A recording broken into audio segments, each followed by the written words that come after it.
Bismillahirrahmanirrahim. Alhamdulillahirabbil alamin wa bihi nasta'inu 'ala umuri dunya waddin. Wassalatu wassalamu 'ala asyrafil anbiya'i wal mursalin wa 'ala alihi wa ashabihi wa man sara 'ala nahjihi ila yaumiddin. Wa sallama tasliman katsira. Amma ba'du. Assalamualaikum warahmatullahi taala wabarakatuh. Waalaikumsalam warahmatullahi wabarakatuh. Dan sama-sama kita hormati dan muliakan para orang tua, para bapak ibu, para asatidzah, para kiai, para masyayikh. Orangnya bisa disebutin ini apa tuh? Ya, kayak yang paling tua. Ya, ada orang tua kita Abi, ya, Haji Rohali. Semoga Allah Subhanahu Wa Taala menjaga beliau, senantiasa memberikan kesehatan, panjangkan umurnya, ya, bisa mengayomi kita semua. Amin. Dan kita hormati juga siapa saja yang paling tua. Pak Haji Sukron apa Pak Faroni dulu? Pak Faroni, ya, Allah juga semoga Allah memberikan senantiasa kesehatan, Allah menjaga, Allah panjangkan umurnya. Amin. Juga untuk kita Bang Marjan, ya, semoga senantiasa berkesehatan juga, Allah panjangkan umurnya. Bang Mursidi, ya, juga semoga Allah memberikan kesehatan, ya, Allah memberikan penyakitnya, panjang umur, ya. Juga Bang Haji Sukron, ya, semoga juga makin tambah awet muda terus, semoga sehat.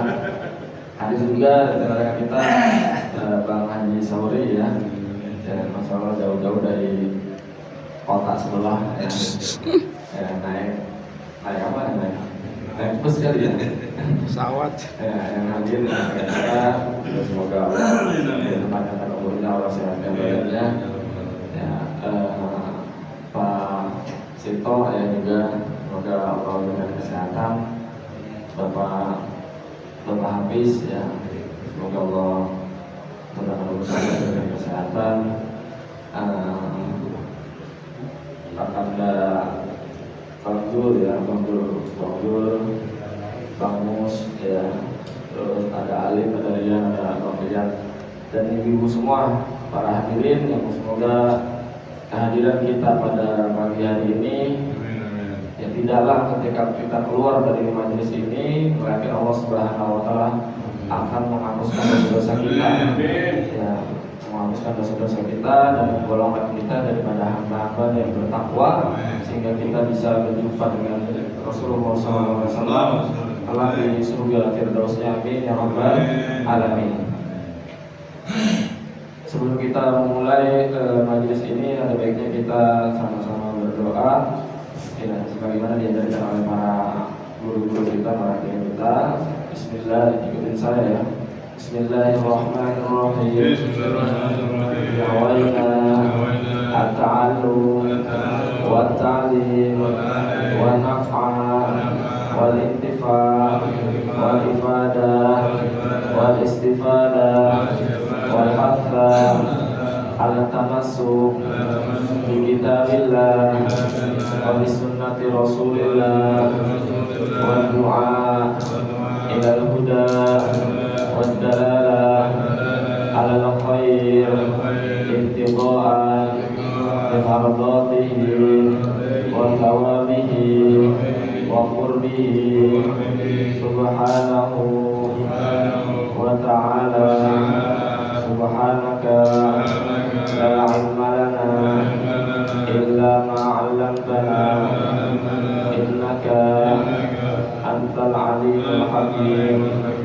Rabbi zidna ilma warzuqna fahma. Amin amin ya rabbal alamin.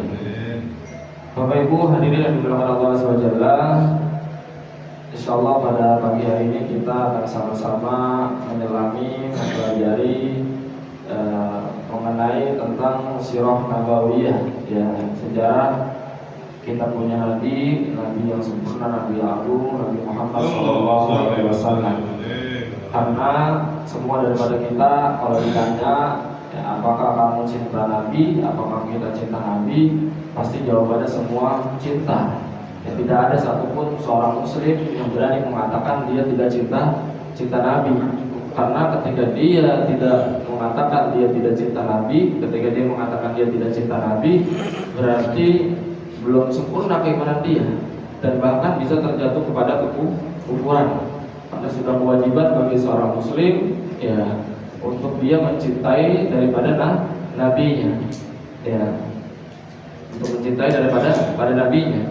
Namun, ya, mencintai nabi ini sebagaimana dijelaskan oleh para ulama, ya, bukan hanya sekedar ucapan belaka, artinya mengatakan bahwasanya saya cinta nabi, ya, tetapi mencintai baginda Rasulullah SAW itu harus dibarengi dengan, ya, cinta yang sepenuhnya, yang didasari dengan pengetahuan yang mendalam, dan sehingga dia bisa mengikuti apa-apa yang dilakukan oleh Rasulullah SAW. Ya. Kalau ada istilah orang sekarang gitu ya, tak kenal maka tak sayang, tak kenal maka tak cinta. Artinya kalau ada orang, ya, misalkan laki bilang sayang sama bininya, tapi kagak tahu makanan-makanan yang gak disukai sama bininya, berarti cintanya sayangnya belum sempurna, iya. Ya. Orang bininya kagak doyan sayur asam, pulang kerja, ya, bininya lagi sakit kagak masak, dibawain sayur asem yang lagi dimakan, ya enggak? Ya enggak? Berarti itu menunjukkan cintanya, kasih sayangnya sama istrinya belum sempurna. Karena orang, ya, yang cintanya sempurna, ya, pada puncak kecintaan itu dia akan berusaha mengetahui, ya, sisi-sisi dari orang yang dia cintai tersebut.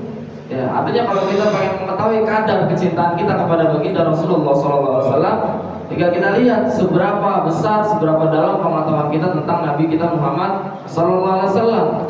Ya, semakin dalam pengetahuan kita tentang Nabi SAW, maka akan semakin berpotensi nanti kelak kita dekat dengan Rasulullah SAW.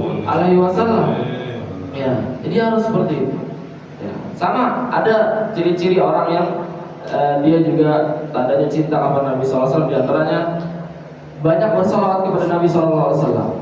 Ya, dikatakan dalam hadis, barang siapa yang banyak bersalawat kepada Nabi SAW, aqrabu manzilatan yaumal qiyamah, dia paling dekat dengan aku di hari kiamat. Jadi kalau disebutin nama Nabi SAW, dari lidahnya udah refleks Allahumma sholli ala sayyidina Muhammad. Disebutin Nabi SAW, refleks lidahnya, udah nggak pakai diajarin lagi tuh, refleks tuh lidahnya. Ya, itu insya Allah nanti kelak, ya, sangat dekat dengan Nabi Muhammad SAW. Tapi kalau disebutin nama Nabi SAW, Romana 4 gitu ya, Alhamdulillah, yang agak mau salawat, ya, itu, ya, khawatir Alhamdulillah nanti jauh dari Nabi kita Muhammad SAW. Bapak Ibu di belakang Allah Azza wa Jalla,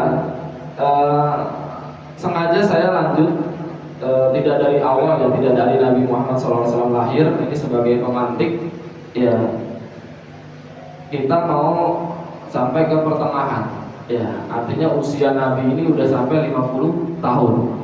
Nah, di sini kan bapak-bapak, ya, kebanyakan udah 50 tahun ya, ya, banyak udah 50 tahun, ya. Kita lihat 50 tahunnya kita sama 50 tahun Nabi seperti apa? Ada kesamaan atau tidak? Ya. Jadi Bapak Ibu doakan Allah Jalla, Nabi kita Muhammad SAW, ya, itu dilahirkan dalam keadaan yatim. Ya. Artinya bapaknya Abdullah meninggal saat Rasulullah SAW masih dalam kandungan. Ya, artinya Rasulullah lahir tidak memiliki bapak. Rasulullah SAW diasuh oleh ibunya Aminah sampai kira-kira berusia 6 tahun. Ya, 6 tahun. Setelah itu ibunya meninggal, Aminah. Ya, di salah satu tempat antara Mekah dan Madinah ketika ya diajak Rasulullah SAW ke Madinah ya untuk menziarahi makam ayahnya Abdullah. Di tengah perjalanan balik ke Mekah, ibunya meninggal. Ya, ibunya meninggal. Lalu Rasulullah SAW diasuh oleh kakeknya yang bernama Abdul Muttalib. Oleh kakeknya Abdul Muttalib. Ya, yang Abdul Muttalib ini nama aslinya bukan Abdul Muttalib, tapi nama aslinya adalah Syaibah. Ya, yang dia nama aslinya adalah Syaibah.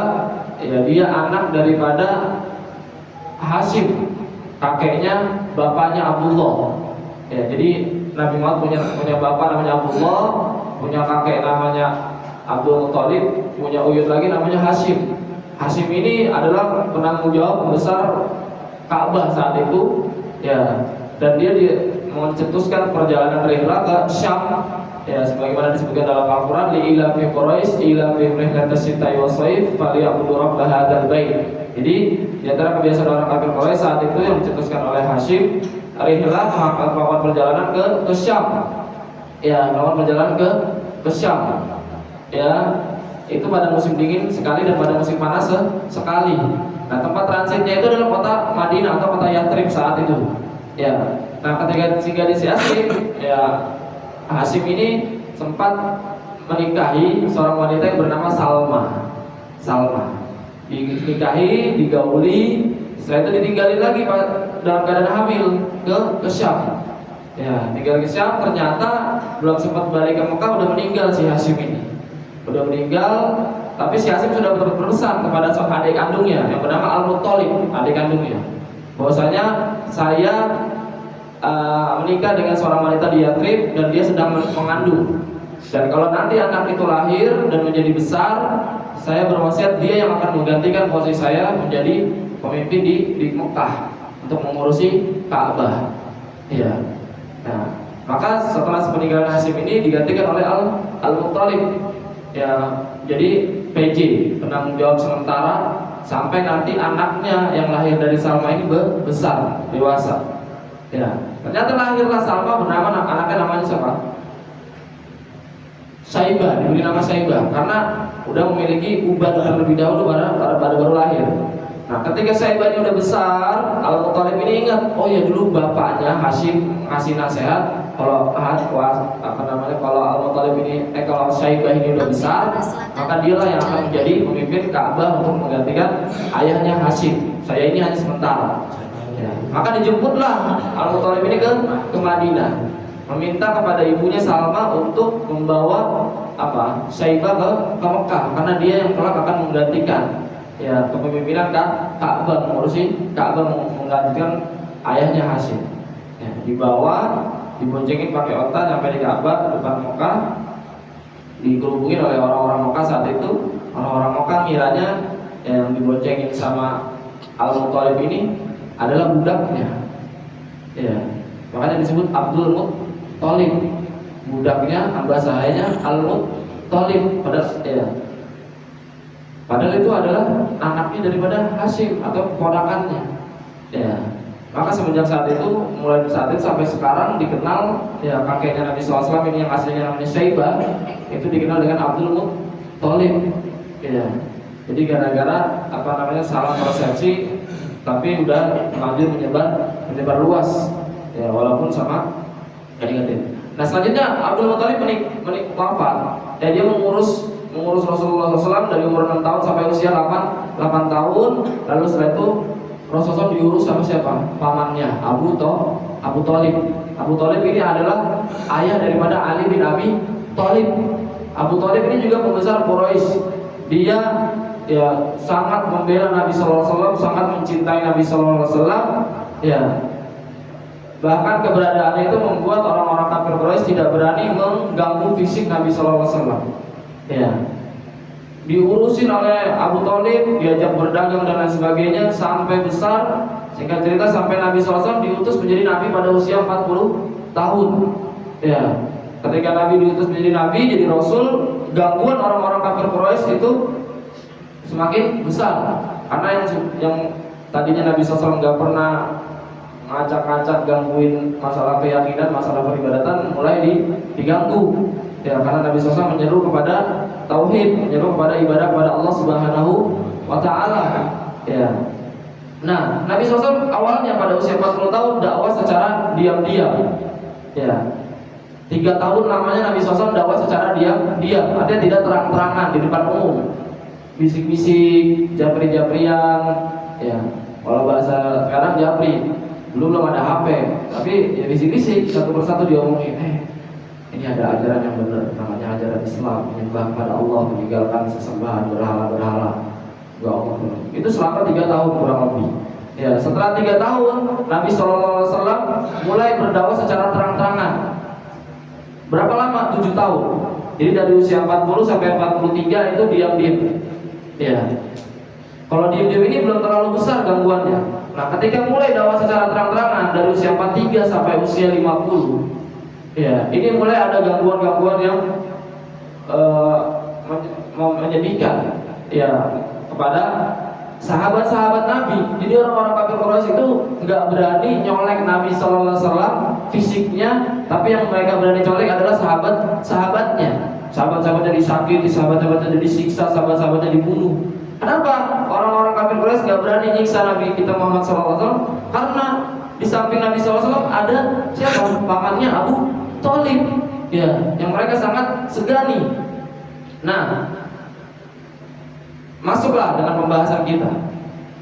Nah, Abu Thalib di sini disebutkan, ya, qala al-mu'allif rahimahullah taala, berkata pengarang yang semoga Allah merahmatinya, di sini dikatakan amul husni. Ya, bisa baca itu modulnya, materinya tulisannya amul husni. Ya, ini mudhof ilaih. Ya, artinya adalah tahun kesedihan. Tahun kesedihan. Bang Baik belum dapat bukunya, kasih lagi. Yang baru datang langsung dikasih nih. Ya. Amul Huzni, tahun kesedihan. Sini dikatakan wafatu Abi Thalib. Wafatu Abi Thalibin.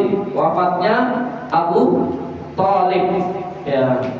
Abu Thalib tadi ayahnya siapa?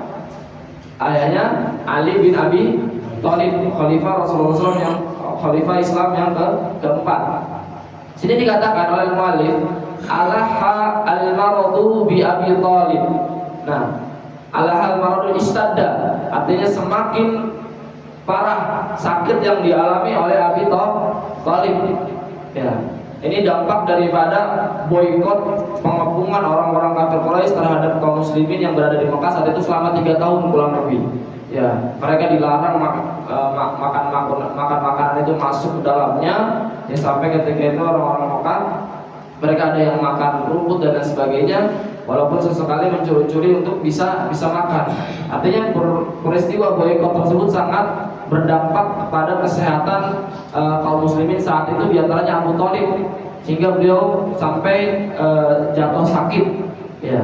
Nah, di sini Abu Thalib ketika tahun 10 kenabian, ini langsung loncat ke tahun ke-10 kenabian. Jadi Nabi SAW diutus menjadi nabi usia 40. Berarti kalau dikatakan tahun ke-10 kenabian, usianya berapa? 50. Ini masih berada di Mekah. Ya. Usia 50. Nah, ini pamannya yang sangat dia cintai, yang sangat menyayangi dia, Abu Thalib, itu merasakan sakit yang begitu parah. Ya. Jadi udah sakit parah. Falam yalbath anwafathu al-maniyah. Ya. Tapi belum juga kunjung datang kepadanya ajal. Jadi sakitnya udah semakin parah. Ya.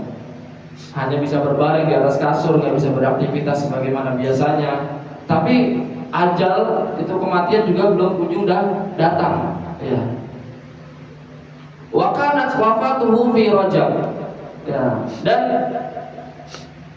Abu Thalib ini diwafatkan oleh Allah Subhanahu wa taala di bulan Rajab, sanata asyrin minan nubuwah, tahun ke-10 daripada kenabian. Ba'dal khuruji minasyi'bi bisittati ashhur.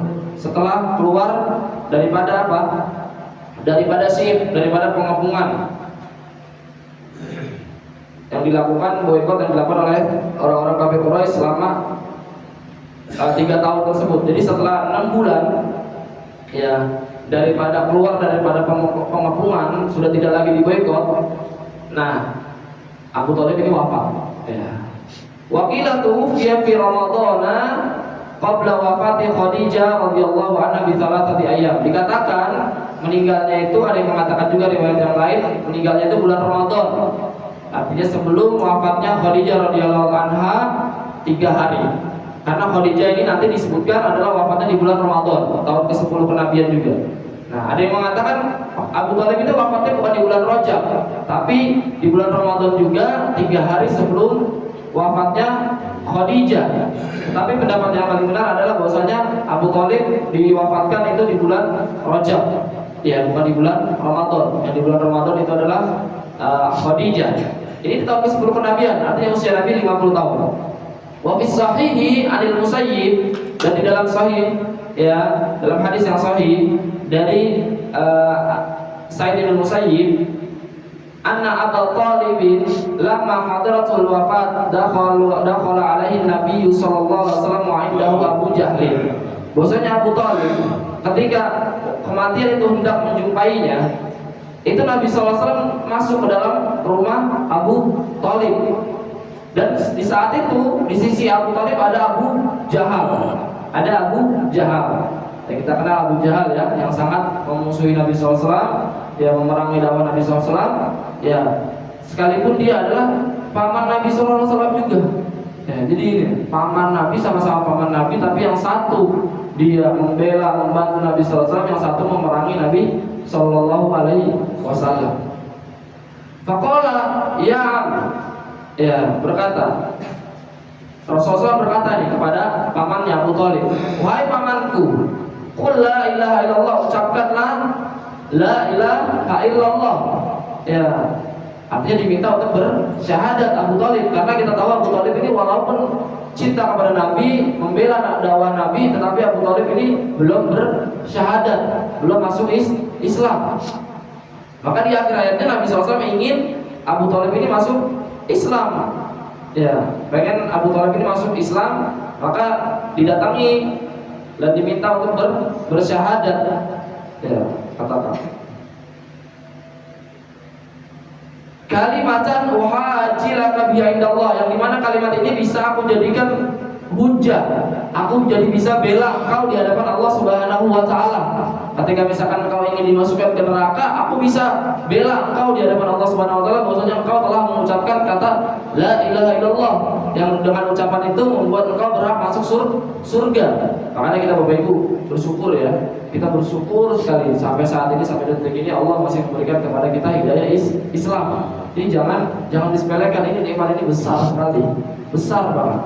Karena dengan ucapan ini saja, walaupun sebenarnya la ilaha illallah Muhammadur Rasulullah, ini sudah membuat setidaknya kita selamat. Ya, satu langkah sudah ya selamat kita. Ya, daripada kekal api neraka. Ya. Karena yang tidak mengucapkan kalimat ini di dunia dan tidak dibarengi dengan keimanan di dalam hati, dia akan kekal di akhirat, akan kekal di neraka. Ya, adapun siapapun yang mengucapkan ini, kalimat ini la ilaha illallah Muhammadur Rasulullah, ya, sampai wafatnya, maka dia ya dijamin tidak akan kekal di neraka. Artinya kalaupun dia kelak dimasukkan ke neraka, ya tidak akan kekal di dalam, dia akan dikeluarkan dari neraka tersebut dan akan dimasukkan ke surga Allah Subhanahu wa taala. Maka kita selalu berdoa agar diwafatkan dalam keadaan Islam. Ya, wala tamutunna illa wa antum muslimun. Jangan sekali-kali kita wafat kecuali dalam keadaan berislam. Ya, terus ya berdoa sama Allah Subhanahu wa taala, meminta agar kita diwafatkan dalam keadaan Islam. Ya. Amin ya rabbal alamin.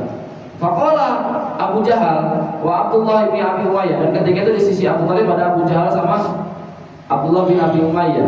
Ya Abu Thalib, targhabu an millati Abdul Muthalib, wahai Abu Thalib, engkau pengen ya meninggalkan agama Abdul Muthalib. Ya, artinya kalau engkau mengucapin apa yang diajarin oleh Rasulullah SAW, la ilaha illallah, itu berarti engkau pengen meninggalkan agama kakekmu, nenek moyangmu, kakek moyangmu Abdul Muthalib.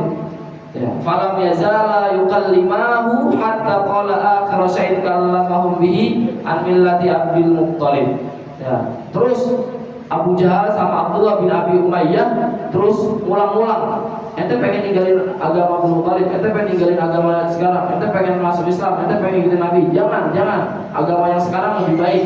Jangan mengucapin la ilaha illallah. Terus diulang-ulang. Artinya ajaran Nabi SAW kepada Abu Thalib itu kalah daripada ajaran Abu Jahal, Abdullah bin Abi Umayyah kepada Abu Thalib. Ya, akhirnya ya Abu Thalib ya wafat dalam keadaan masih memeluk agama Abdul Muthalib, masih memeluk agama sebelumnya, artinya belum bersyahadat, belum masuk Islam. Ya. Maka Nabi SAW maka Nabi SAW mengatakan, la wallahi la astaghfiranna laka ma lam unha anka. Demi Allah, aku akan senantiasa memohonkan ampun kepadamu, ya kepada Allah Subhanahu wa taala untukmu selama aku belum dilarang. Selama aku belum dilarang, aku akan terus memohonkan ampun, kata Rasulullah SAW. Ya. Akhirnya turun firman Allah Subhanahu wa taala, "Maka nalin nabi walladzina amanu an yastaghfiru lil musyrikin walau kanu uli qurba min ba'di ma tabayyana lahum annahum ashabul jahim." Tidak patut bagi seorang nabi dan orang-orang yang beriman memohonkan ampun untuk orang-orang musyrik. Ya, sekalipun dia adalah karib kerabat, orang terdekatnya, setelah jelas bahwasanya bagi mereka itu adalah neraka jahanam. Ya, maka dilarang Nabi SAW sejak itu untuk tidak mengampun lagi. Wa nazalat innaka la tahdi man ahbabta. Sesungguhnya engkau tidak akan memberikan petunjuk kepada yang kau cintai sekalipun. Walakin Allah yahdi may yasha, karena Allah memberikan hidayah kepada yang Dia kehendaki. Ya. Hanya Bapak Ibu, ya kita berdoa sama Allah, minta sama Allah. Kalau kita misalkan seorang guru punya murid, kita seorang orang tua punya anak, siapapun yang berada di penanggung jawaban kita, seorang kita, ayah kita, jangan terlalu mengandalkan dengan usaha kita. Gue udah bilangin dia, gue udah nasihatin dia, gue udah kasih apa aja buat dia, biar dia baik, biar dia benar, tapi kagak benar-benar juga. Ya. Kita jangan sampai lupa bahwasanya hidayah, petunjuk yang membuat orang menjadi baik, yang membolak-balikan hati orang, itu adalah Allah Subhanahu wa taala. Dalam hadis dikatakan bahwasanya hati manusia itu antara jari jemari Allah Subhanahu wa taala. Artinya mudah sekali untuk Allah Subhanahu wa taala bolak-balikkan. Jadi artinya kita setelah berusaha ya dengan kemampuan kita, ya dengan yang masuk akal, ya menasihati murid kita, menasihati anak kita dan sebagainya, jangan lupa untuk menggantungkan harapan kita pada Allah Subhanahu wa taala. Mohonkan doa kita kepada Allah Subhanahu wa taala, dekatkan diri kita pada Allah Subhanahu wa taala. Nah, kalau kita udah seperti itu tuh, udah berusaha dengan sebab-sebab yang benar, menasihati, mengarahkan murid maupun anak kita, terus juga kita udah berdoa pada Allah Subhanahu wa taala, toh ternyata pada Allah sampai kita wafat atau bahkan sampai nanti anak kita wafat juga, anak kita atau murid kita belum benar juga, belum baik juga, itu kita sudah selamat. Ya, sudah selamat ketika nanti ditanya oleh Allah Subhanahu wa taala, kita sudah ngarahin, kita sudah nyampein, ya, dan juga kita sudah berdoa pada Engkau, meminta pada Engkau, ya, tapi dia belum baik juga, belum benar juga, kita selamat.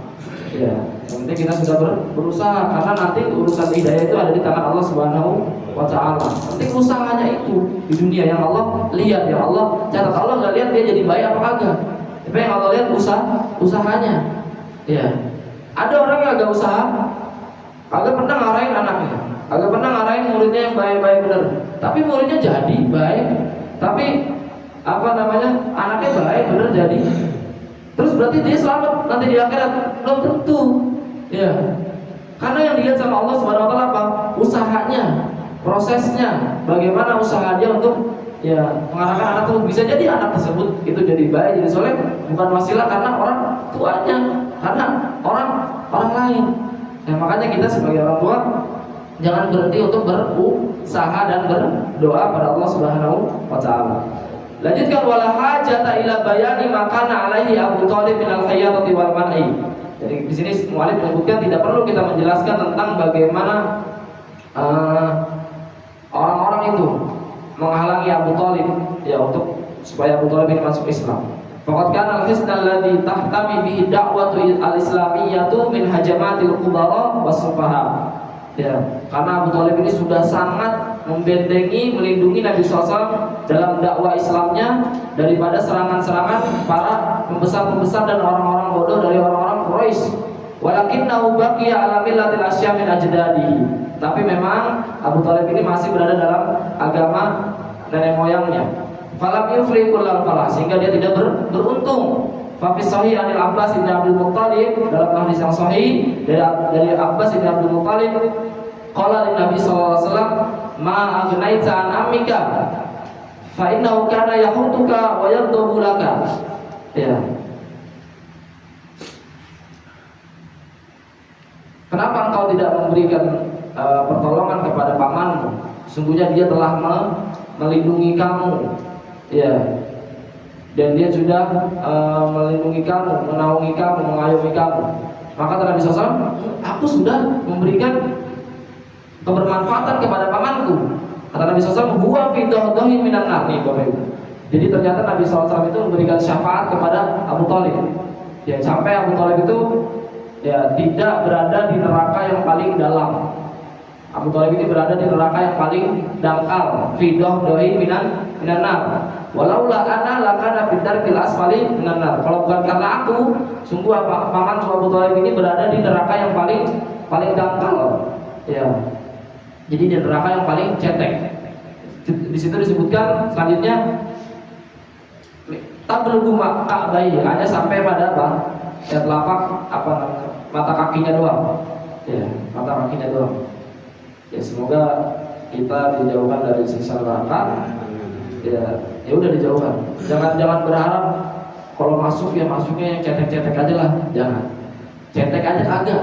Ya, lihat aja mudah-mudahan kan kagak. Kalau ngelihat sih pasti ngelihat. Jadi ketika melewati jembatan Shiratal Mustaqim itu memang kita dihadapkan, diperlihatkan dengan neraka. Tinggal kita jatuh apa kagak.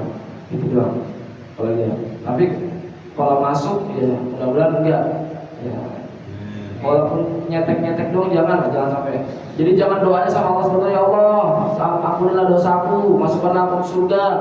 Ya kalaupun masuk neraka ya kasih yang cetek-cetek aja lah kayak Abu Thalib, jangan. Ya, jangan sekali-kali berharap cetek. Ceteknya empang. Ya, Bang Haji Subron punya empang ya? Punya. Ceteknya empang ya. Haji Subron sama ceteknya neraka beda.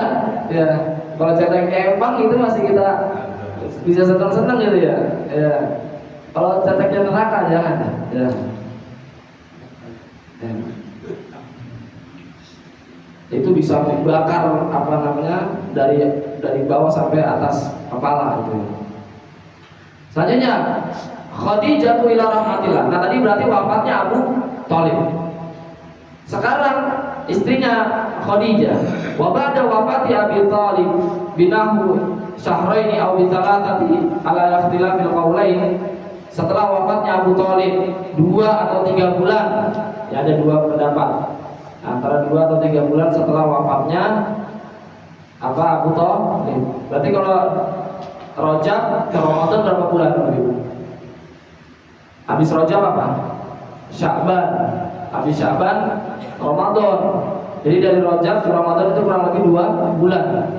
Tuwfiyat Ummul Mukminin Khadijah Al-Kubra. Wafatlah istri Nabi SAW yaitu Khadijah radhiyallahu anha. Kanat wafatuha fi syahri Ramadan fi sanatil 'ashirati minan nubuwah. Dan wafatnya itu di bulan Ramadan tahun ke-10 daripada kenabian.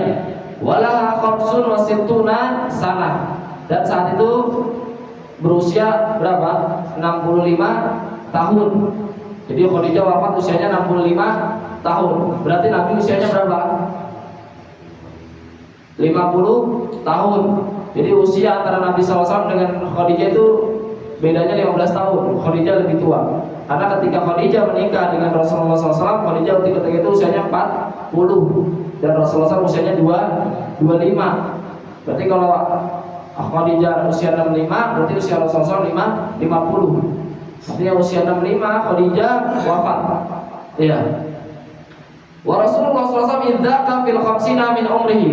Ya, saat itu Rasulullah usianya 50 tahun. Inna Khadijah kanat min ni'amillahil jalilati ala Rasulillah sallallahu alaihi wasallam. Sungguhnya Khadijah ini di antara nikmat yang besar yang diberikan Allah Subhanahu wa taala kepada Rasulullah sallallahu alaihi wasallam. Baqiyat ma'u rub'a qarnin tahinnu alaihi sa'ata qalaqihi.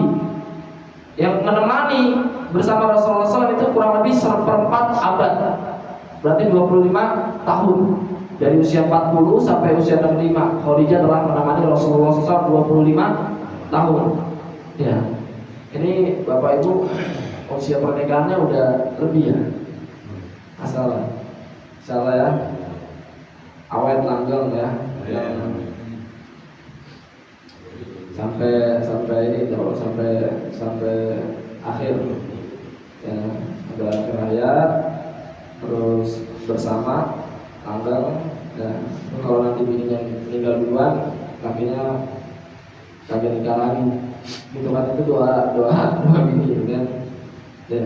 Tapi gak apa-apa, boleh ya. Rasulullah SAW ini setelah meninggalnya Khadijah, Rasulullah SAW nikah ya, malah nikahnya bukan atu ya kan ya, masih ada 9 atau 10 lagi ya, 9 atau 10 lagi. Tapi ini kekhususan bagi Rasulullah SAW ya. Bu, ibu-ibu sehat di bawah Bu? Bu, ada ibu-ibu? Ada. Ya, kalau saya tanya nggak jawab, nanti lakinya nikah lagi loh Bu. Mau nggak Bu? Enggak ya. Ya, di sini dikatakan wa tu'aziruhu fi ahradi awqatihi, dan mengorbankan waktunya, memberikan waktunya saat-saat waktu di mana kesulitan Rasulullah SAW. Wa tu'inuhu ala iblaghi risalati, dan menolong dalam Rasulullah SAW menyampaikan risalahnya. Wa tusyarikuhu fi magharimil jihadil mur, dan menyertainya dalam peperangan jihad yang pahit. Wa tuwasihi binafsiha wa maliha, dan menolong, membantu dengan dirinya dan juga hartanya ya. Jadi memang hikmah Rasulullah SAW itu dinikahkan oleh Khadijah di awal-awal dakwahnya itu ya, karena memang awal-awal dakwah itu sangat butuh apa? Butuh fulus. Ada fulus ya. Ini ya. Ini ya, alhamdulillah misalkan yang hadir sekarang berapa? 4, 5, 6, 7, 8, 9, 10, 15. Taruh lah. Coba nih misalkan diumumin nih pengajian, Bang Rian umumin di grup RT sama grup Masjid Inayah. Ya, besok pengajian subuh di Masjid Al Inayah. Ya, insya Allah yang hadir akan dibagikan sembako senilai 1 juta rupiah. Sembako senilai 1 juta rupiah, itu ada minyak berapa liter, itu ada beras, itu ada apa. Kira-kira yang datang segini gak? Banyak. Ya, mungkin bukan dari yang kecil doang, dari kampung lain pada datang. Kalau dibilang gitu gak? Ya, itulah maksudnya, memang berarti emang dakwah itu, ketika Allah itu emang butuh apa? Fulus. Kita nggak bisa munafik, kita nggak bisa pungkiri, dakwah itu butuh fulus ya, seperti itu. Ya nggak apa-apa, awalnya dia masuk Islam, awalnya dia ngikut Islam, awalnya dia doyan ngaji gara-gara harta misalkan ya. Lama-lama nanti udah nyemplung duluan, ketika kita sampaikan tentang niat belajar itu harus karena Allah, dunia gini, baru nanti dia akan paham, akan mengerti, akan merubah niatnya. Awal-awal nggak apa-apa dulu ya, seperti itu. Kayak misalkan anak kita ada, boleh sekali untuk pelajaran kita, anak kita ya, kita kasih hadiah, nah nanti kalau kamu hafal 1 juz, kalau hafal surat ini Bapak kasih uang segini, kasih hadiah segini, itu boleh ya. Awal-awal itu kan dia belum paham tentang niat, belum mengerti tentang apa. Nanti yang penting dia pengen dulu untuk beramal soleh, pengen kebaikan. Nanti ketika dia udah mulai ngerti, mulai paham, kita kasih tahu, nah nggak boleh kalau semata-mata niatnya cuma karena ini, niatnya harus karena Allah dan sebagainya. Nah di sini dikatakan Rasulullah kepada ibunda Khadijah, amanat bihina kafara biyan nas. Dia telah beriman kepadamu ketika orang-orang semua itu mengkufuri aku. Jadi ketika orang-orang mengkufuri aku, dia beriman. Karena Khadijah adalah yang pertama kali masuk Islam daripada kalangan wanita. Iya. Wa sadaqatni hina kadzdzabani nas, dan dia membenarkanku ketika orang-orang itu semua mendustakanku. Khadijah. Orang-orang semua mendustakanku, tidak mempercayai perkataanku. Khadijah yang membenarkan perkataanku. Wa asraqatni fi mali hina haramani nas, dan dia menyertakan hartanya ketika orang-orang itu menahan harta-hartanya untukku. Dia mau memberikan hartanya untukku ketika orang-orang itu menahan hartanya untukku. Wa razaqani Allahu waladaha, dan Allah Subhanahu wa taala memberikan rezeki anak darinya. Wa harrama walada ghairiha, dan menahan daripada istri-istri yang lain anak. Jadi anak Rasulullah SAW itu semuanya dari Khadijah. Anak Nabi itu ada berapa? Ada 7. 3 laki-laki, 4 perempuan. 3 namanya Al-Qasim, Abdullah, sama Ibrahim. Al-Qasim, Abdullah, sama Ibrahim. Wanita 4 namanya siapa? Fatimah, Ummu Kulsum, Zainab, sama siapa lagi? Coba PR tuh, buka HP, ada Google tuh ya. Ya, Fatimah, Zainab, Ummu Kulsum, sama ya satu lagi cari ya. Nah, 7-nya anak ini, 6-nya adalah anak lahir daripada Khadijah. Semuanya dari Khadijah. Hanya 1 Ibrahim ini daripada Maria Al-Qibtiyah. Ya, daripada istrinya Rasulullah SAW yang diperdebatkan, dia istri atau dia budak. Ya, ammah. Dulu kan budak wanita itu boleh digauli. Nah, Rasulullah SAW itu pernah dikasih budak wanita yang bernama Maria Al-Qibtiyah oleh Raja Muqawqis. Raja Muqawqis.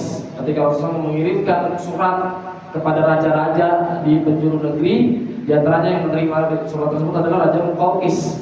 Ya, dia tersentuh dengan ajakan Nabi SAW, diberikan Rasulullah SAW hadiah budak wanita yang bernama Maria Al-Qibtiyah, dan digauli oleh Nabi SAW melahirkan Ibrahim.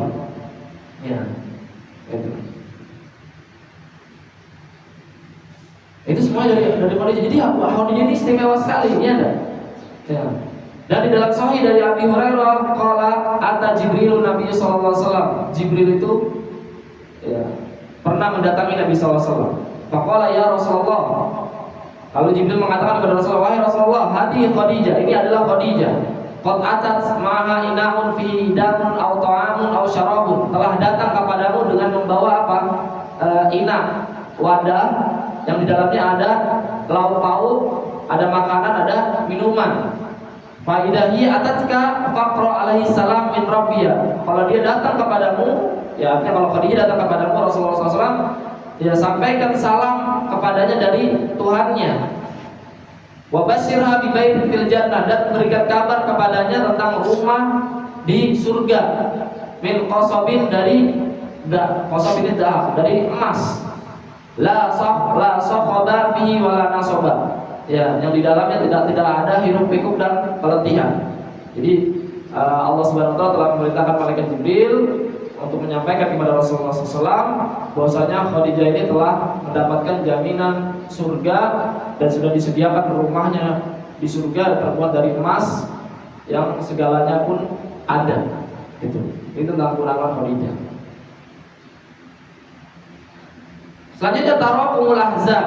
Tarakumul Ahzan ini adalah duka yang semakin menumpuk, duka yang bertumpuk-tumpuk. Ya. Tadi udah tinggal meninggal sama pamannya Abu Thalib, ditinggal meninggal sama bininya Khadijah. Jadi Abu Thalib sebagai pelindung Rasulullah SAW dari luar, dari pihak luar, ya, dari luar, jadi tameng di luar. Khadijah jadi pelindung tameng Rasulullah SAW di dalam. Luar dalam ini udah ditinggal, ya sudah ditinggal meninggal. Maka di sini dikatakan oleh muallif, waqa'at hatanil haditsatanil mu'limatani khilal ayamin ma'dudah. Terjadi 2 peristiwa yang begitu pedih, begitu menyakitkan ya bagi Rasulullah SAW dalam hari-hari yang begitu singkat. Hanya dalam 2-3 bulan Rasulullah SAW kehilangan dua sosok yang beliau cintai, yaitu Abu Thalib pamannya dan juga istrinya Khadijah. Fahtazzat masyairul husni wal alami fi qalbi Rasulillah sallallahu alaihi wasallam.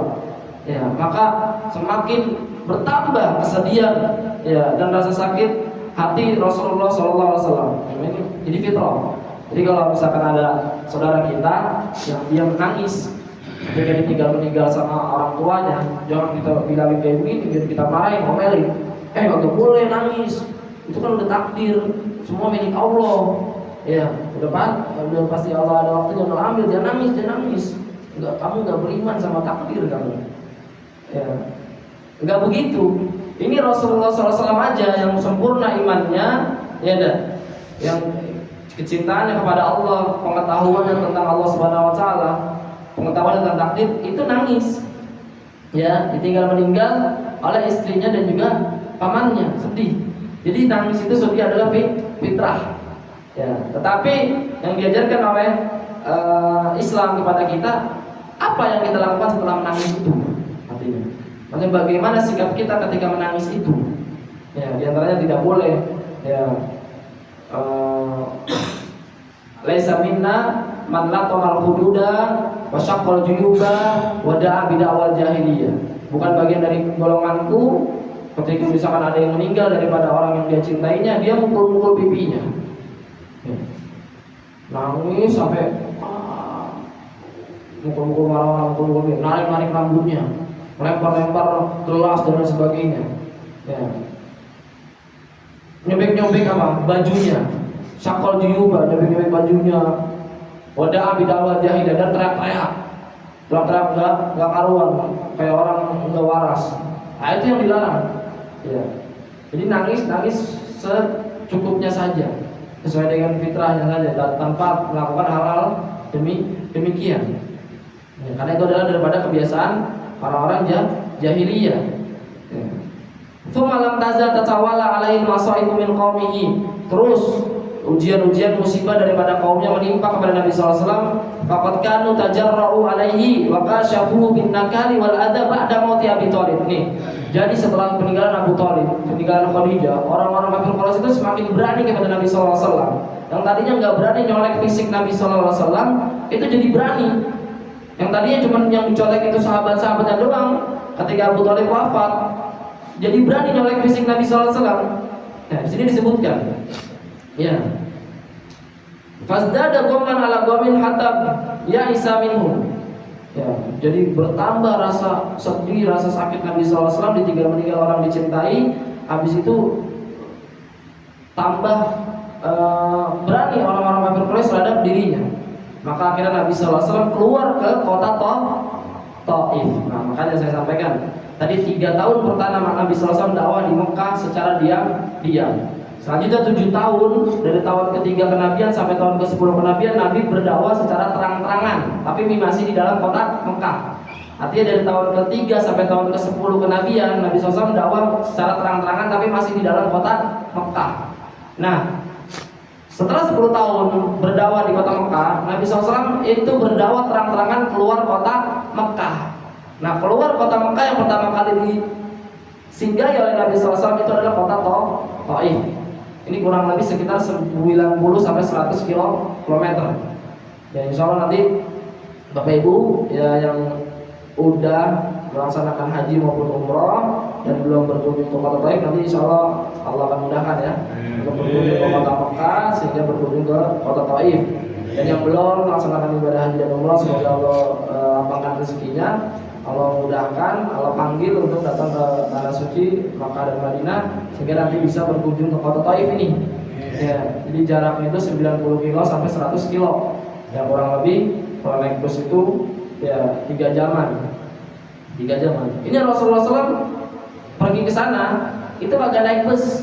Ya, kalau jamaah haji umrah tuh ke sana pada naik bus. Ya, belum ada kereta. Kalau kereta baru Mekah Madinah doang, sama Mekah Jeddah gitu ya, Madinah Mekah. Belum ada ke Taif naik bus. Ya, jadi cuma ditempuh dengan 3 jaman. Ya, ini Rasulullah SAW ke Taif itu jalan kaki, jalan kaki. Ya, Di sini disebut nggak pakai otak, nggak pakai kuda, jalan kaki. Ya. Ditemani oleh budaknya, anak angkatnya Zaid bin Harithah, jalan kaki. Nanti disebutkan. Nah, Rasulullah itu keluar ke kota Taif untuk apa? Datang ke Taif, meninggalkan Mekah. Raja'a an yastajibu li da'watihi. Coba lihat di buku. Raja'a an yastajibu li da'watihi, dengan harapan orang-orang Taif ini menerima dakwah Nabi SAW. Karena di Mekah ini orang-orang udah pada nggak terima dakwah Nabi. Ya, emang dari dulu nggak pada terima. Tapi Rasulullah masih tetap bertahan karena masih ada pamannya Abu Thalib, masih ada istrinya yang menguatkan. Ya, ketika dua orang ini meninggal wafat, siapa lagi yang menguatkan Nabi SAW? Dakwah ditolak, jadi sahabat-sahabat jadi korban, pada disakiti, pada disiksa, sampai ada yang hijrah 2 kali ke Habasyah. Ketika dua orang ini meninggal, udah Nabi gak punya harapan lagi, gak ada yang menguatkan Nabi SAW. Ya, baik di dalam maupun di luar, di dalam Khadijah, di luar Abu Thalib. Maka Rasulullah SAW keluarlah ke kota Taif dengan harapan orang-orang Taif mau menerima dakwah Nabi, mau mendengar ajakan seruan Nabi, sekaligus menghibur kesedihan Nabi, pelipur lara. Ya, jadi Nabi SAW nih, masya Allah kita punya Nabi, hiburannya itu kalau lagi sedih, kalau lagi galau, dakwah, ya, ngaji. Jadi Bapak Ibu nih kalau kita lagi ada masalah, sedih, jangan malah, aku malas ngaji, gue lagi banyak masalah nih. Salah itu, lagi banyak masalah, solusi ke pengajian. Nanti datang solusi itu, ya ada aja. Ya, hati nanti jadi tenang. Minimal kan tenang hati dulu. Kenapa kita ada masalah itu kita jadi galau, jadi gak tenang? Karena hati itu faktor hati. Ya, kita cuma pengen minta sama Allah hati kita dijadikan tenang. Karena semua dari kita dapat ujian, cobaan, musibah. Para nabi, para rasul, orang-orang soleh, siapapun kita, jangan merasa kita doang yang paling berat ujiannya. Ya, lu enak, gua nih kayak gini, gua kayak gini, belum tentu. Masing-masing ada ujiannya. Ya, ujian itu bukan hanya harta doang. Ya, macam-macam. Ada yang diuji dengan keluarga, ada yang diuji dengan anak, ada yang dengan kerjaan, ada yang macam-macam. Ya, jadi semua kita pasti diuji sama Allah Subhanahu Wa Taala. Karena itu jadi sunatullah, pasti Allah akan uji hambanya. Ya, nah, ketika kita diuji, ya, kita cari tuh tempat-tempat ya yang bisa menenangkan hati. Jangan malah kita cari tempat-tempat yang semakin mengeraskan hati. Datang ke tempat-tempat pengajian, datang ke masjid, balik nih. Sengaja, kadang Allah tuh sengaja menguji hambanya sampai hambanya itu merasa ya, tertekan, berada di bawah. Tujuannya tuh apa? La'allahum yarji'un, agar dia balik. Allah itu sayang sama dia, rindu sama dia. Ini bocah gua ajak untuk ke masjid, untuk sholat lewat muazin ya, lewat Bang Bori ya, azan 5 waktu sholat, agak datang. Gua kasih ujian ya Allah, ya, supaya dia apa? Datang. Tujuannya seperti itu. Tapi ada yang engeh, ada yang agak engeh. Dikasih ujian, dia nggak engeh. Padahal ujian itu tujuannya untuk menyadarkan dia supaya dia kembali kepada Allah. Ya, ada yang nggak engeh, malah sampai malah menghukumi Allah. Allah nih nggak adil. Ya, Allah nih kayak gini, Allah kayak gini, semakin jauh sama Allah SWT. Ya, jadi semua kita diuji, semua kita dapat ujian cobaan, tapi ya, tinggal kita pilih, kita mau yang sadar, kita mau yang engeh atau yang tidak engeh. Artinya sebetulnya kita taat sama Allah, nggak taat pun Allah akan tetap uji kita. Pilih mana? Diuji dalam keadaan taat atau diuji dalam keadaan maksiat? Ya enggak? Taat nggak taat kita pada Allah, Allah tetap uji kita. Jangan bilang yang diuji sama Allah itu yang taat, yang nggak taat doang. Kata siapa? Nabi, para rasul itu ujiannya paling berat dan paling taat. Ya enggak? Ya. Dan paling taat, ujiannya paling berat, paling taat. Ya, jadi taat nggak taat kita pada Allah Subhanahu Wa Taala akan diuji. Sekarang pilih, mau diuji dalam keadaan kita taat atau diuji dalam keadaan kita maksiat. Mendingan taat, karena sama-sama diuji, sama dapat ujian, cobaan, musibah. Ya, karena ujian dan cobaan dan musibah bagi orang beriman itu adalah ya, modal dia agar mendapatkan derajat yang tinggi di sisi Allah Subhanahu Wa Taala. Ya, semakin dicintai Nabi, semakin disayang Allah Subhanahu Wa Taala, semakin besar Allah akan uji keimanan dia. Benar, ya. Makanya. Nah kalau kita nih sekarang misalkan udah rajin gitu ya, ke masjid, udah rajin ibadah, jangan berhenti di diri kita. Artinya ajak orang sekitar kita dengan cara yang terbaik, hikmah. Jadi masing-masing kita semuanya adalah pioner dakwahnya Rasulullah SAW. Rasulullah udah nggak ada. Dulu Rasulullah masih hidup, Rasulullah perintah ini seandainya Rasulullah masih hidup nih, sekarang jadi pemimpin kita di tanah ini, di bumi ini. Itu Rasulullah akan serukan kepada pemimpin dunia, gubernur-gubernurnya untuk mengerahkan kaum muslimin untuk datang ke masjid sholat. Ya, 5 waktu. Bahkan Rasulullah akan cabut surat tanah, surat rumahnya kali. Ya kalau dulu dibakar, kalau sekarang mungkin diambil surat rumahnya.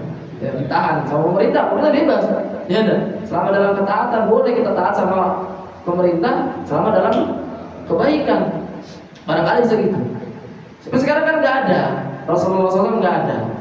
Ya, pemerintah kita juga nggak mungkin kayak begitu amat, ya kan? Ya, saya suruh gubernur Jakarta, orang Islam yang balik ke masjid, ya, buat tahan surat tanahnya, ya, sampai rajin dulu nanti gue balikin misalkan. Ini walaupun, ya, itu kan bisa aja pemerintah seperti itu, tapi kan kayaknya nggak bisa. Mungkin gitu ya. Nah makanya kita ini kalau kita udah tahu nih bagaimana perjuangan Nabi SAW, sakitnya hirup pikuknya Nabi SAW dalam mengemban dakwah, pengen Islam ini semua dijalankan oleh umatnya, ya kita sekarang ya yang menjadi utusan-utusannya. Ya, ini kita berusaha terus nyampein kepada saudara-saudara kita walaupun hanya satu ayat, ya satu hadis yang kita ketahui tentang kebaikan, sampai dengan niatan orang tersebut bisa bersama kita. Dan jangan mudah-mudah mengecam orang. Artinya, oh dia kalau pernah masjid, dia kalau pernah ngaji, kalau pernah datang, jangan kayak gitu. Jangan khawatir lisan-lisan yang keluar dari kita terhadap orang-orang seperti itu nanti akan balik ke kita sendiri. Kita nggak tahu hati. Siapa tahu nanti gara-gara kita sering ngucapin kayak gitu, merendahkan orang, 5-10 tahun ke depan barangkali kita yang jadi kayak gitu. Alhamdulillah, ya. Ini kita rajin nih, tapi suka merendahkan orang, ucap kayak gitu, meremehin orang. Nanti kita nggak ada yang tahu. Ya, tadi kita jadi nggak istiqomah. Artinya yang selama ini kita ledekin, kita bilangin kagak pernah masjid, kagak pernah ngaji. 10 tahun, 20 tahun ke depan dia yang rajin, kita yang malas. Ya. Bahkan nanti di akhir wafatnya dia mati dalam keadaan ngaji, kita mati dalam keadaan mancing. Jangan mancing. Mancing bukan maksiat. Ya, nggak apa-apa, masih itu nggak apa-apa mancing boleh. Tapi ingat sholat aja. Ya. Dalam keadaan misalkan apa? Dalam keadaan maksiat misalkan. Alhamdulillah. Ya, makanya ajak yang baik dan doakan yang penting itu. Ya.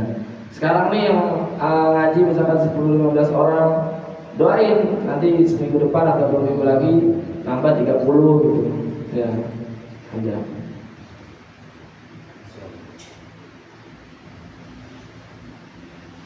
Kama istaddat waq'ata ahli Makkah ala Nabi sallallahu alaihi wasallam istaddat ala ashabihi hatta tajara fi. Bahkan Abu Bakar saking besarnya, beratnya siksa yang diberikan oleh orang-orang kafir Quraisy kepada sahabat-sahabat Nabi saat itu. Ya. Itu Abu Bakar sampai pengen keluar dari Mekah, ya. Pengen hijrah dari Mekah. Sampai ketika itu Abu Bakar udah keluar sampai di satu tempat namanya Barqal Ghimat.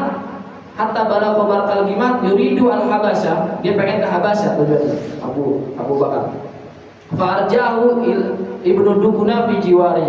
Tetapi Ibnu Duguna, ini orang pembesar kafir Quraisy juga, punya nama, itu menjadi penanggung jawab keamanan. Artinya Ibnu Duguna ini menjemput Abu Bakar lalu menjamin keamanan kepada Abu Bakar untuk kembali ke Mekah untuk tidak diganggu oleh orang-orang kafir Quraisy.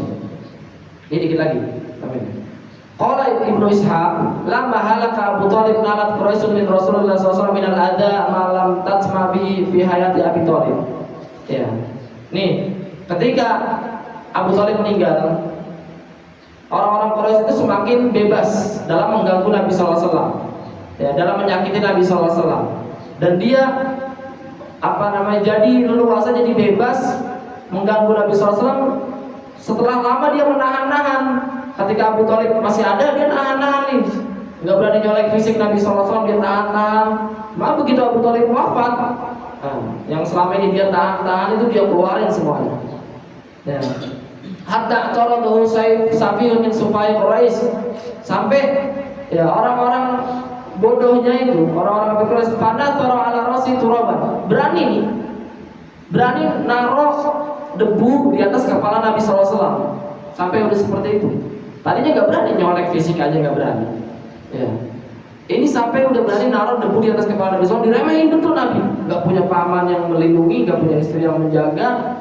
Ya, sahabat-sahabatnya udah pada disiksa, dikasih debu, turab. Ya, wahiyat tabki, dikasih debu, wadah kalau bayi tahu turab ala rasi. Jadi masuk ke rumah Nabi SAW itu dengan semena-mena, masuk langsung ditebarin di atas kepalanya.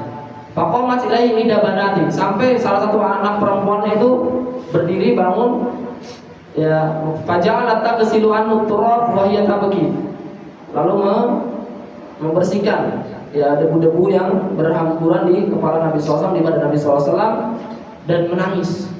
Ya, ini Fatimah nangis. Wa Rasulullah SAW yang pululah, nangis dia, sedih karena dia baru saat ini menyaksikan, merasakan ayahnya itu diginiin bertahun-tahun. Ya, dia nggak pernah lihat ayahnya itu diginiin sama orang kafir Quraisy.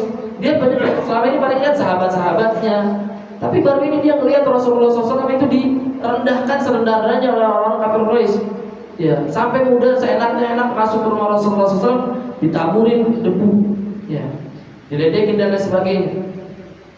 Maka Rasulullah mengatakan kepada putrinya, la tabqi ya bunayya, ya baniya, jangan nangis wahai putriku, jangan nangis wahai putriku. Fa innallaha mani'un abaka, sungguhnya Allah Subhanahu wa taala pelindung ayahmu. Ya, faqala wa yaqulu baina dzalik, ma nalas minni Quraisyun asyai'an aqrahu hatta mata. Betul. Rasulullah mengatakan, aku tidak pernah mendapati gangguan yang berat dari Quraisy seperti ini, ya, yang aku tidak sukai, ya, semenjak Abu Thalib masih hidup, nggak pernah aku dapat ini. Jadi kan sosok Abu Thalib itu sangat, ya, penting bagi Nabi SAW. Wali ajli tawali mithla hadil alam fi hadal am samahu Rasulullah SAW amal huzni wa bihadal laqab sara ma'rufan fit tarikhi. Ya, karena rasa sakitnya yang mendalam, rasa sedihnya yang dialami oleh Rasulullah SAW bertubi-tubi pada tahun tersebut, tahun ke-10 kenabian. Maka Rasulullah SAW menamakan tahun tersebut dengan tahun kesedihan, amal huzni, tahun kesedihan. Wa bihadzal laqab shara ma'rufan fit tarikh, dan dengan nama ini jadi terkenal dalam sejarah. Sampai sekarang kita kenal, kalau misalkan kita belajar sejarah, belajar tarikh, sejarah Islam, ketika dikatakan kapan terjadi tahun kesedihan, amal huzni, ya, jawabannya tahun 10 kenabian. Pada usia Nabi Muhammad SAW usianya 50 tahun. Ya. Nah, ini terakhir mungkin. Ya, di paragraf ini. Jadi Abu Thalib sudah meninggal, Khadijah meninggal. Abu Thalib di bulan Rajab, Khadijah di bulan Ramadan, di tahun yang sama.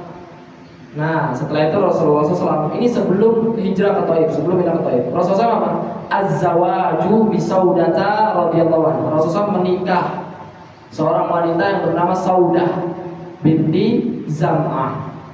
Ini adalah wanita pertama yang dinikahi oleh Rasulullah setelah peninggalan Khadijah. Jadi setelah Khadijah wafat, Khadijah adalah istri pertamanya. Ya, lahir semua anak-anaknya 6 dari Khadijah. Ya.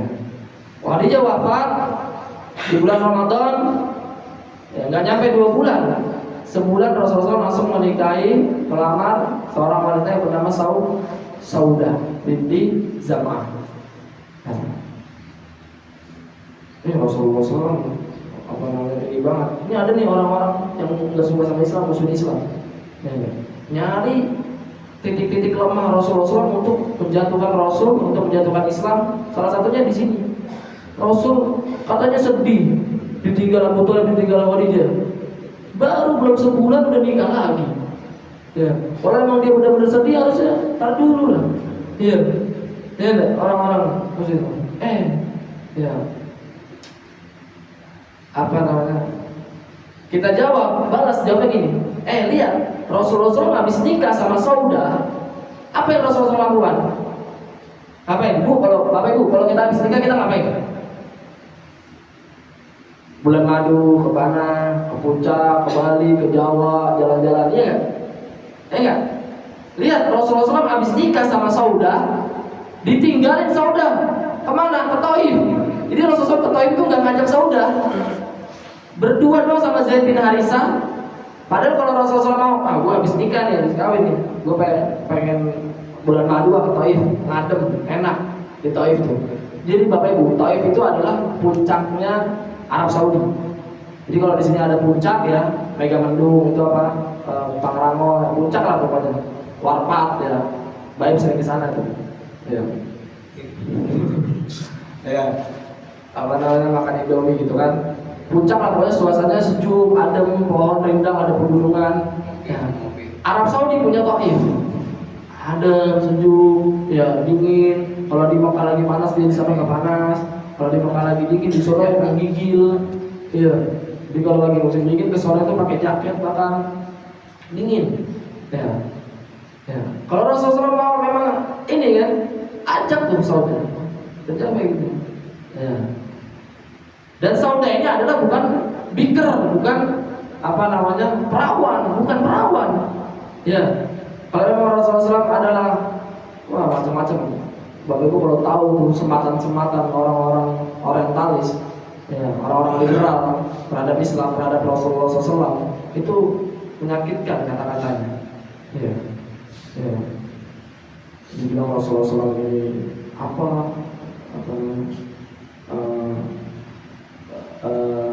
puncak birahi lah, apalah segala macam. Ya. Ini lihat, Rasulullah nggak ngajak Saudah. Ya, ditinggalin Saudah demi apa? Dakwah. Ya, Taif. Ya, manusiawi ketika Rasulullah SAW butuh, ya enggak? Itu manusia dan itu dibolehkan. Ya, artinya barang kata nih, sebelum gue ninggalin Mekah, sebelum gue ke Taif, gue ngecas dulu dah. Jadi ya, kayak gitu ya. Ya, kayak gitu. Biar gue tambah semangat nih. Ya, itu wajar-wajar orang kita aja yang bukan Rasul, bukan Nabi, butuh itu ya enggak? Ya, nah ini seorang Nabi yang bakal memang berat sekali dia mau jalan kaki ke Taif, ya enggak? Ya. Karena memang Nabi SAW itu diberikan kekuatan itu seperti 40 laki-laki. Dalam riwayat Anas 30 laki-laki.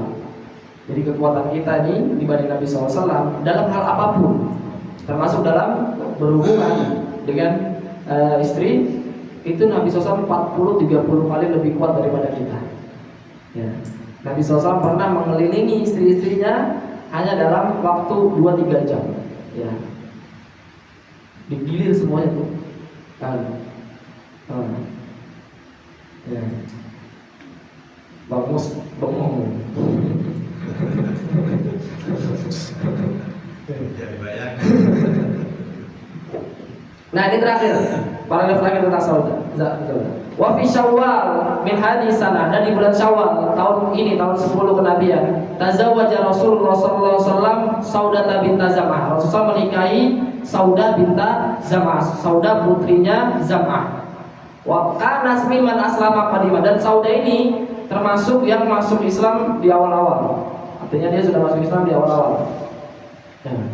Wa hajarat al-hijrah tsaniyah ila Habasyah, dan dia juga ikut hijrah ke Habasyah yang kedua kali. Jadi hijrah Habasyah 2 kali, yang pertama dan yang kedua.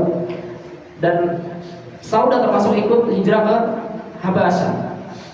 Wa kana zawjuha Sakran ibnu Amr, dan Saudah ini mantan istrinya Sakran ibnu Amr. Jadi suaminya dulu namanya Sakran ibnu Amr. Ya.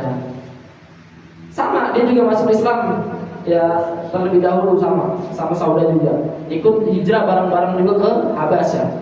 Dan suaminya ini meninggal, dikatakan meninggal di Habasyah. Ada yang mengatakan juga meninggalnya ketika perjalanan pulang ke Mekah dari Habasyah. Ya, maksudnya dikatakan famata bi ardil Habasyah au ba'da rujui ila Makkah.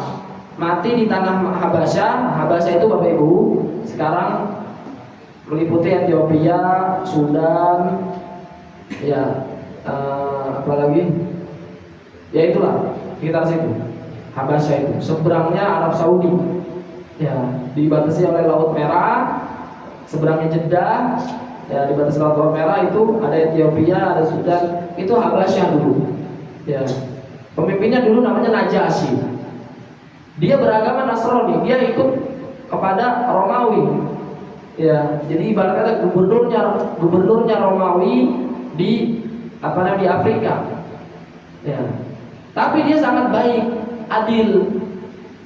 Ya, mau memberikan perlindungan, jaminan keamanan kepada orang-orang muslim Mekah yang mereka disakiti di Mekah. Ya. Makanya Rasulullah memerintahkan kaum muslimin yang ketika itu mendapatkan siksaan berat di Mekah untuk hijrah ke Habasyah. Karena Rasulullah SAW mendapatkan informasi dari dubesnya Amr bin As, ya, bahwasanya di sana di Habasyah ada pemimpin yang sangat melindungi rakyatnya. Bahkan bukan hanya rakyatnya, siapapun yang datang ke negeri tersebut akan dilindungi. Ya, kita dapat menjamin keamanan, tidak pandang bulu agama, tidak pandang ras. Selama dia butuh keamanan, perlindungan akan dilindungi. Makanya ketika itu Rasulullah memerintahkan sebagian sahabatnya untuk hijrah ke Habasyah. Nah, tadi kembali ke Saudah. Saudah ini adalah mantan istrinya daripada Sakran ibn Amr. Yang Sakran ibn Amr ini meninggal saat di Habasyah atau saat perjalanan balik ke Mekah dari Habasyah. Falamma halat, maka setelah halat itu artinya intaha iddataha, setelah habis masa iddahnya, khatabaha Rasulullah SAW meminangnya. Wa tazawwajaha, dan Rasulullah menikahinya. Wa kanat awwalan marratin tazawwaja ba'da wafati Khadijah, dan dia merupakan wanita pertama yang dinikahi oleh Rasulullah SAW setelah sepeninggalan Khadijah. Wa ba'da iddatin aqwamin, wa ba'da iddati aqwamin, ya, setelah bertahun. Jadi dalam sejarahnya wahabat naubataha li Aisyah. Jadi dalam sejarahnya Saudah itu pernah pengen ditolak, dicerain sama Nabi Muhammad SAW. Ya. Tapi Saudah ketika itu apa? Nggak mau dicerain sama Nabi, nggak mau dicerain sama Nabi sampai dia karena dicerain karena pengen bersama Nabi. Karena siapa yang bersama Nabi di dunia, dinikahi Nabi di dunia, akan bersama Nabi di akhirat. Dia pengen Saudah ini bersama Nabi SAW. Jadi nggak mau diceraikan oleh Nabi SAW sampai dia berkorban demi cintanya kepada Nabi, pengen bersama Nabi di akhirat. Dia berkorban memberikan sisa-sisa harinya itu untuk Aisyah. Jadi kalau kita agak tahu, agak ngerti nih intinya. Jadi kalau orang istrinya lebih dari satu, itu dia harus menggilir istrinya. Bagian, lu malam Senin, malam Selasa, malam Rebo, lu malam Kamis, malam Jumat, malam Sabtu, giliran. Itu ada fikihnya itu, masalah pembagian itu. Ketika yang udah gilirannya, ya laki harus datang ke gilirannya. Ya, kalau enggak dia berdosa, bermaksiat. Nah, dan itu punya hak si wanita itu. Bahkan dia punya hak untuk menuntut ketika gilirannya nggak didatangi. Ya. Nah ini Saudah mau merelakan gilirannya itu kepada Aisyah. Udah giliran gua kasih aja buat Aisyah. Udah gak usah datangin gua, ke Aisyah aja. Giliran gua datang ke Aisyah, datang ke Aisyah. Nah ini untuk menunjukkan bahwasanya anak tuh nggak apa-apa, nggak digaulin, nggak didatangin. Yang penting anak tetap masih statusnya masih istri engkau, ya Rasulullah SAW, ya kan? Jadi aku tuh pengen jadi istri engkau bukan karena ituan, bangga. Cuma karena memang pengen nempel terus sama engkau nanti di akhirat, ya.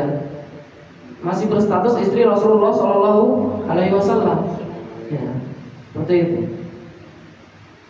Nah itu Saudah makanya itu. Nah ini judulnya kan kita dakwah Nabi ke Taif. Ya. Tapi kita belum masuk nih. Ini masih prolog, masih sebelumnya. Ya. Tapi sekarang udah syuruk, waktunya juga udah kelar, udah kita harus selesaikan karena Bapak Ibu semua mungkin ada aktivitas dan lontong sayur juga udah nunggu. Ya. Ini dimakan Bapak Ibu ya. Jangan, yang minimal kalau mau langsung pulang dibawa dah. Ya. Karena cuma berapa orang ya? 15. Tadi saya nyiapin sampai 60, ada 50-60. Ya nggak apa-apa deh, mau bawa 2 silakan ya. Yang buat anak sama bininya, ya. Gitu ya. Atau mau bawa lebih lagi sama tetangganya nggak apa-apa. Yang mau kasih lebih. Ya. Berarti ini menunjukkan kayaknya kita harus lanjut lagi minggu depan. Mau nggak? Ini kan tadinya maunya 2 minggu sekali. Ya, gantian. Sekarang saya nanti 2 minggu ke depan Bang Habib. Ya, amin. Apa namanya? Karena ini belum masuk ke Taif. Ya, minggu depan kita masuk ke Taif. Gimana? Ya, depan ya. Ya, tapi kalau sarapannya saya nggak tahu ya gitu. Ya, nggak menjanjikan. Kalau sekarang ada, kalau minggu depan walau alam gitu ya. Tapi kalau misalkan dari jamaah misalkan ada Ustaz, saya yang nanggung sarapannya nanti, silakan berguna. Ya, gua bukan nama sarapan Ustaz, saya jamaah semua saya amplopin sarang sekian. Wah, ini banyak yang datang. Ini terbuka, silakan ya. Tapi itu ya. Jadi insya Allah minggu depan, hari Ahad depan insya Allah kita punya sehat, punya waktu, ya berpanjang umur. Kita lanjutin lagi masuk ke dakwah Nabi SAW di kota Taif. Ya. Terakhir saya menyampaikan bahwasanya Bapak Ibu, ya inilah. Jadi kita nih kalau baca sirah Nabi, sejarah Nabi, itu akan bertambah rasa cinta kita kepada Nabi SAW. Jadi paling mudah untuk menambah cinta kepada Nabi SAW itu dengan mempelajari sirah-sirah Nabi. Gak usah cuma ngomong-ngomong berkata-kata, baca sejarah Nabi. Kita akan tahu, ya. Baik itu yang enak-enak bagi Nabi maupun yang nggak enak-enak. Yang nanti yang enak-enak membuat kita tambah percaya dengan Nabi tanpa yakin dengan Nabi SAW, bahwasanya apa yang dibawa oleh Nabi SAW itu benar. Ya. Ketika yang tidak enak-enak itu membuat kita jadi semakin prihatin dengan Nabi, semakin membuat kita itu sadar diri. Ya, kita ini sudah sangat enak, sudah sangat beruntung dengan segala kemudahan. Ya, ngaji banyak pengajian, ya di mana-mana tiap hari ada. Ya kalau kata Bang Sobur ya, proyek di mana-mana tiap hari ada.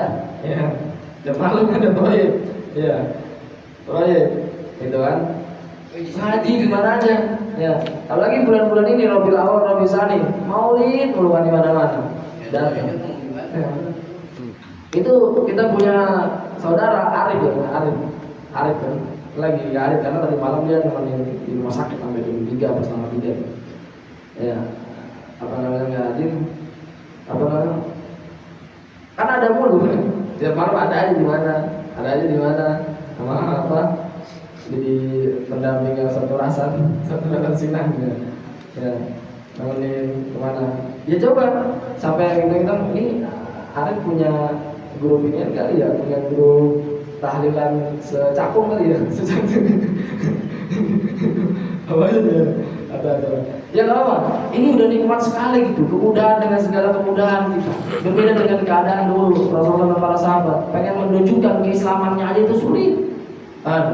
Ya, boro-boro. Ya, makanya dulu kalau misalnya dia bilang dulu sahabat yang satu meninggal kagak ada yang tahlilan. Ya sekarang kita pada tahlilan. Boro-boro mau tahlilan dulu. Orang mau itu selamat susah gitu ya. Enggak. Ya enggak? Artinya kita kayak gitu. Ya. Sulit memang. Sekarang kita dengan segala kemudahan ini membuat ya kita sadar diri, harusnya kita harus bersyukur dengan kita tidak meninggalkan itu. Ya secepat mungkin ngaji, Ini saya hanya memantik doang, ya bukan mengaji sama guru beneran. Kalau sama guru beneran, kiai-kiai, ya sama guru-guru.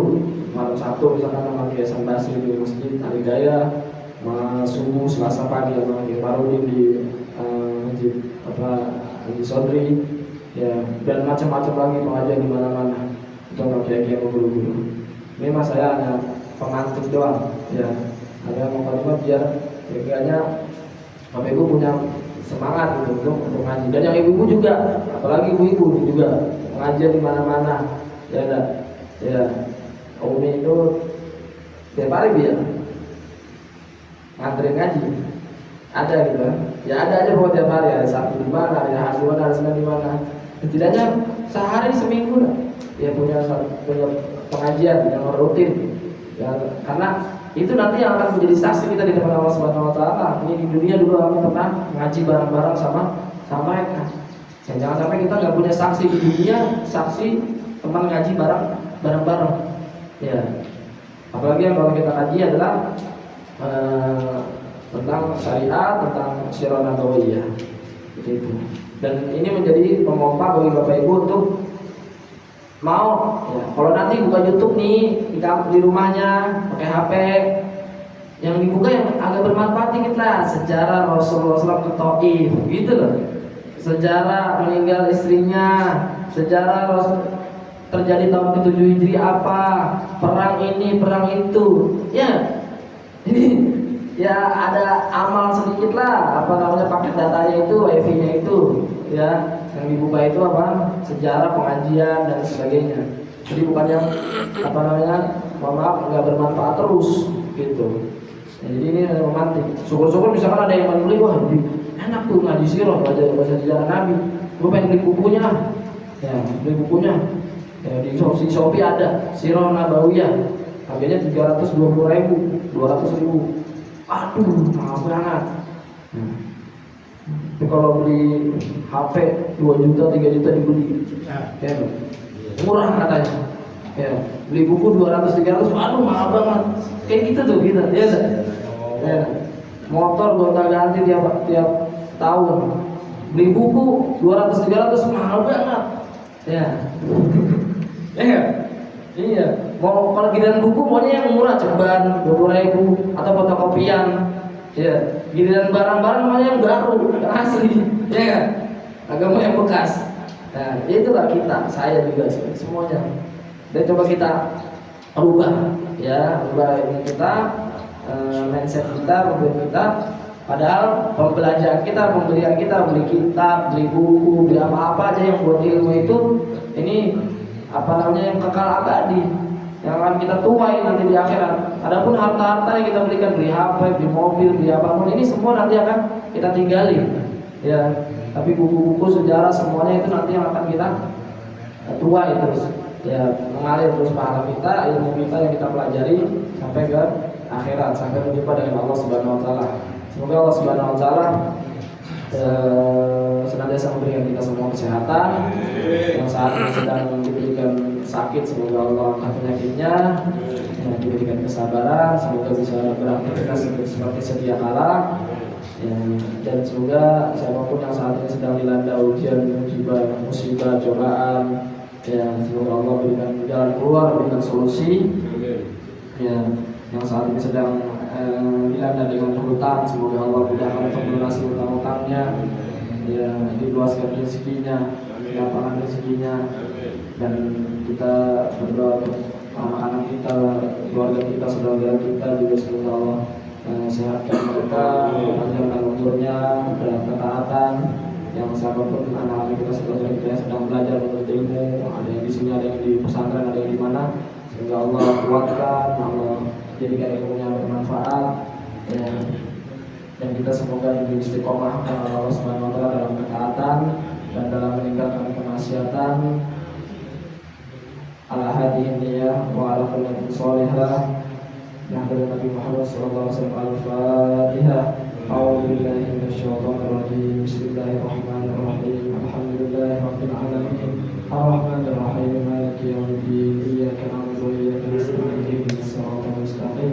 Shiratal ladzina an'amta 'alaihim ghairil maghdubi